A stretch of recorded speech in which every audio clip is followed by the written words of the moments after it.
Muy buenas a todos, soy José Navarro del método.dai.com y muchos me habéis preguntado sobre las nuevas medidas económicas que ha anunciado Pedro Sánchez. ¿Y por qué no? Vamos a ver cuáles son algunas de ellas y cómo nos van a afectar. Vamos al lío.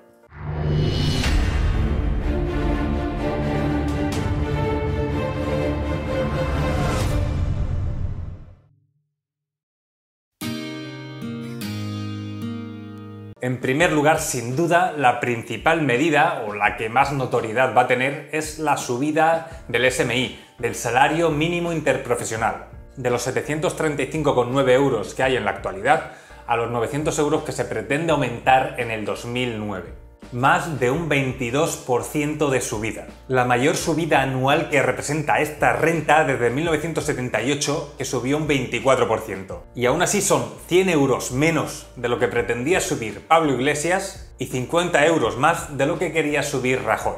Y pensaréis, joder, qué buena iniciativa ha tenido nuestro querido amigo Pedro Sánchez. Pero ahora veréis que no es tan buena idea. El tema está en que las subidas del salario mínimo son necesarias, pero a un ritmo que se puedan sostener. Es decir, subiéndolo a un porcentaje poco a poco cada año, como por ejemplo se hizo desde el 2004 hasta el 2010. Pero en este caso, Pedro Sánchez ha pensado que era una buena idea subir el salario mínimo un 22% de golpe. Y esto va a traer problemas. Está claro que establecer un alto salario mínimo nos va a beneficiar a todos en el futuro, pero si no se hace de una forma progresiva puede ser contraproducente, ya que no nos olvidemos de algo que es importantísimo, y es que el salario no lo paga el gobierno, que es el que lo sube, sino las empresas, y estas, aunque pueden estar de acuerdo de subir el salario mínimo, puede ser que no les venga tan bien hacer una subida tan bestia de golpe. Es decir, que estas medidas van a desembocar en que se creen menos puestos de trabajo y seguramente en que se reestructuren plantillas despidiendo a personal. Sí, algunos empleados se beneficiarán del aumento del salario mínimo, pero otros sufrirán esa misma medida. Y esto por no hablar del aumento de la contratación temporal y del aumento de la economía sumergida. En cambio, si esta subida se hiciese en un periodo de 3 o 4 años a un 8 o un 6% anual, hubiera beneficiado a la par que perjudicado, manteniendo el crecimiento de la economía del país. Tampoco nos olvidemos que a día de hoy, en España, estamos ante un crecimiento económico que se está frenando. Y en el momento de llevarse a cabo este aumento del SMI, seguramente no estaremos mejor. Y es ahí cuando una medida como esta hará que la desaceleración de la economía sea aún más rápida. Porque no nos olvidemos que a mayor paro, peor situación económica de un país. En resumen, con esta enorme medida no se consigue mejorar la calidad del empleo, sino mantener en el paro a muchos trabajadores y recibir en el paro a otros tantos.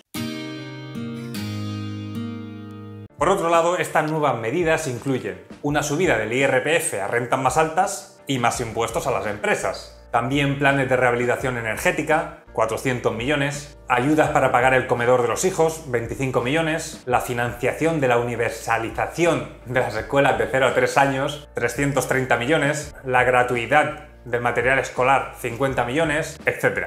Ah, y bueno, se me olvidaba, el pago compensatorio de pensiones, 704 millones, y el aumento de las pensiones, 384 millones. Y referente a las pensiones, ya antes se había tenido que meter manos a las arcas del Estado para poder hacer frente al pago de las pensiones, pero vamos a subirlas. Veremos a ver qué ocurre dentro de unos años cuando el sistema de pensiones tal y como lo conocemos sea insostenible. Y no digo que no se tengan que subir las pensiones, pero si se suben y no se modifica el modelo de pensiones que tenemos actuales, será pan para hoy y hambre para mañana. Y aprovecho para dejarte un enlace en la descripción del vídeo a un vídeo que hice referente a las pensiones y que seguramente te interese.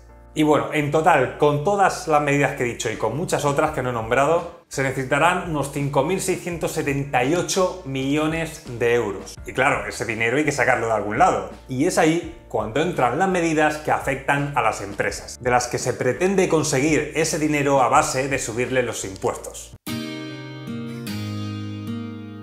Bien, hay que tener en cuenta que quien ha dictado estas medidas es un gobierno socialista, que intenta apostar por el pueblo. Y el principal motivo de estas medidas es, entre otras, intentar que las personas tengan mayor poder adquisitivo y por tanto consumir más y por ende que haya un crecimiento de la economía. Pero si ante estas medidas, en vez de darle incentivos a las empresas, como podría ser la reducción de impuestos, para que así las empresas pudiesen gestionar ese gasto extra durante un tiempo, lejos de eso, le aumentan los impuestos, muchas se van a ahogar. Por lo tanto, lo más probable es que ocurra todo lo contrario. La destrucción de puestos de trabajo, menor consumo y por lo tanto la desaceleración e incluso la contracción de la economía. Desde mi humilde opinión creo que se le ha ido de las manos con tantos cambios de golpe, dejando la mayor parte de la responsabilidad a las empresas, que son uno de los principales motores que mueven la economía de un país. Y ya sabéis que si el motor no funciona bien, difícilmente podremos avanzar como se pretende que se avance con estas medidas. Desde mi punto de vista, cuantas más ayudas y mayores salarios hayan, mejor. Pero creo que son demasiadas y algunas de ellas desproporcionadas, sobre todo como para poder llevarse de una forma sostenible.